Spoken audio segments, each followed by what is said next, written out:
All right, so here's 7.3. These are logs and exponentials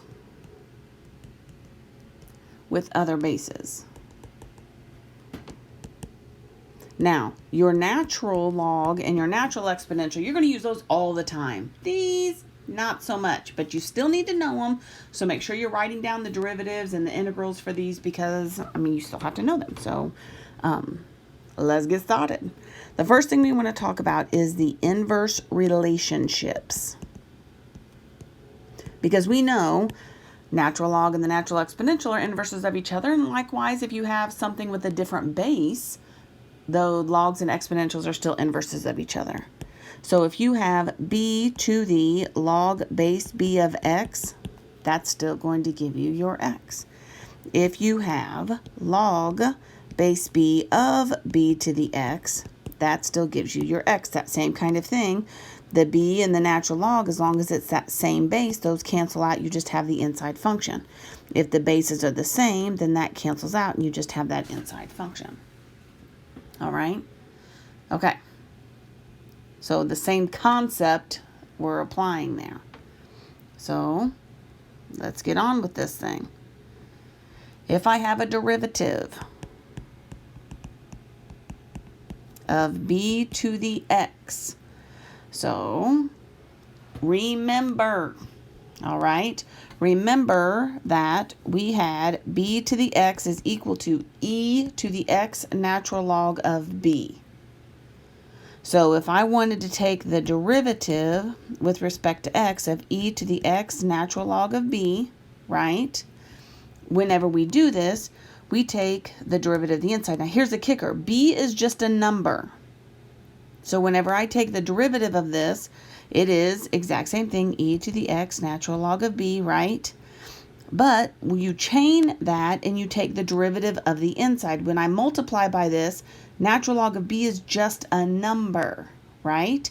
So you could write it in front as a coefficient, but it's the same concept. So the derivative of the inside function is just simply the natural log of b. And we know that if these are equivalent statements, you can rewrite e to the x natural log of b as b to the x, right? Because we already know that. We proved that in that last section. This means that the derivative with respect to x of b to the x is b to the x natural log of b. Know this. Here's one that's just a memorizer. Now, I've already told you, but this is not a common one, so write it down somewhere. Because you're going to need to know it, right? You'll need to know it for this first test. You might see it maybe once throughout this semester. I can't even think of a problem off the top of my head that you will, but then it shows up again for the final exam, right? So get your cheat sheet or whatever together with all the different formulas that you're supposed to know so that you have something to go back and study from. Highlight it in your notes. I don't know, whatever you need to do. Now, here's the relationship that I want to point out to you. Notice the derivative of e to the x we know is e to the x, right? The derivative of b with some base, some number base to the x is the exact same thing, except you have to account for that base, and that's why you multiply it by the natural log of b. This here is really just the proof as to why I'm going to take the derivative of b to the x, right? So that's just the proof of, I forgot the word of, the derivative of b to the x. That's how that's laying it out. What you just need to know is this part. All right? Okay, so let's practice one here. We should have, yeah, but there's enough room because I want to do it with the formula right there in front of us. Find the derivative.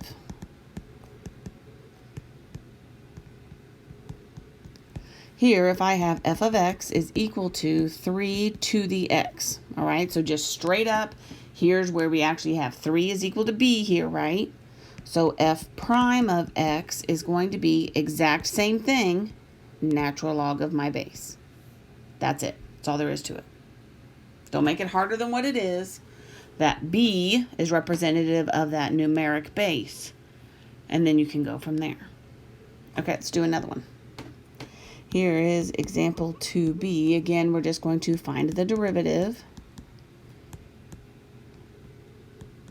And we have g of t is equal to 108 times 2 to the t divided by 12. Now the 108 is like a coefficient, right? It's that number in front that we're looking at there. So that's like your coefficient.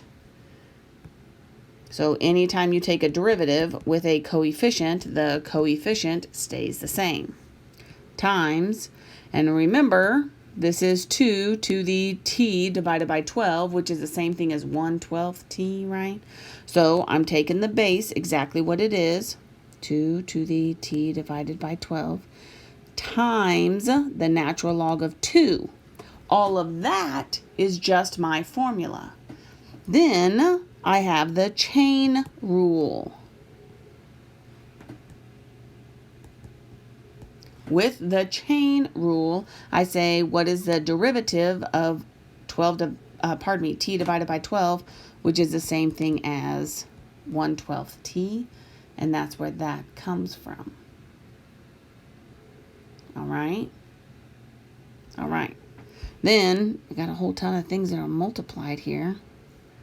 So I'm going to say what goes into, I've got these two. Here's 108 and here is this 1/12. T, I can't cancel anything out of this. This is a base. And the natural log of 2, there's nothing going on there. But this is all multiplied. So I'm going to say what's in common with 108 and 12. So what goes into both of them? 4 does, right? Is something more than that? If I divide this by 4, I end up with 27. If I divide by, well, there it is. And then if I divide that out, then that's going to be a 1, and that's going to be a 9. All right, no calculator. Remember, you don't get a calculator, so use your number sense and pull that off. Cool. You could have just taken 12 into it. Oh, you guys probably saw that. I don't always. Sometimes I do, sometimes I don't. So this is 9, and I'm going to bring that natural log of 2 in front so that it's not so obvious here. And then that's going to be times 2 to the t divided by 12. All right. The natural log of 2 is just a number. I want to make sure you understand that. If it were the natural log of x, that would be, right, your function that you're looking at. That natural log of 2 is just a number. It's identified with just a number. Okay. All right. Let's check this out then. We can take the derivative and we can also integrate. So let's look at that. An indefinite integral of b to the x. So whenever I integrate here of b to the x dx, the same thing, it's going to be exactly what it is. Just like e to the x would be e to the x, this will be b to the x. But because it is an integral, then you divide by the natural log of b. Do you see that? When it's a derivative, you multiply by the natural log of b. When it's an integral, you divide. Know this. Okay, so know what that is. All right, let's do one. Here is example 4a. I want to integrate x times 3 to the x squared dx. What's our go-to method? U sub, yo. So again, the crazy thing, what's the crazy thing? This exponent is the crazy thing. So u here is going to be an x squared, and du is that 2x dx. That's where we have this x dx right here. So we need to divide by that 1/2, or divide by 2. And that's where we get my x dx here. All right, do it up. So I now have the 1/2. I always like to put it in front. 3 to the u du. And there's our formula. 1/2 stays in front. I end up with times 3 to the u times 1 over the natural log of 3 plus c. And plug everything back in and clean it up a little bit. I'm going to write this as 1 over 2 natural logs of 3 times 3 to the x squared plus c. You could also write that as 3 to the x squared in the numerator, but I like to leave it as a coefficient because those are all just numbers anyway. So it just works out easier if I just leave it as a coefficient. All right? All right, cool. Cool. I'm going to do one more example here because I want you to see the difference between this. Let's look at this example 5. Find the derivative. All right. I have y is equal to x to the pi is my first one for part B. My second one is going to be y is equal to pi to the x. I want you to see the difference between these two. They look very similar, right? Yeah, x is in the base here, pi is the exponent. Pi is the base, x is the exponent. How do I know the difference between these? Yes, if you have a base of x and a numeric, because pi is just a number, a numeric exponent, you're just straight up going to use the power rule. If x is in the exponent, that is your exponential. Do you see that? It's all the little things that make a difference. All those little things make a difference. So make sure you're paying attention to those little things there. So if I want to take this derivative, then you just do the power rule. Bring it in front. Oh, dang. I'm using x. What am I doing here? X to the pi minus 1 because you just subtract 1 from it.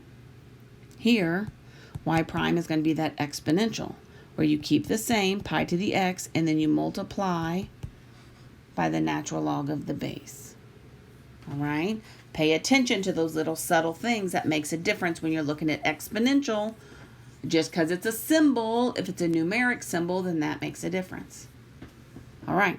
Good job.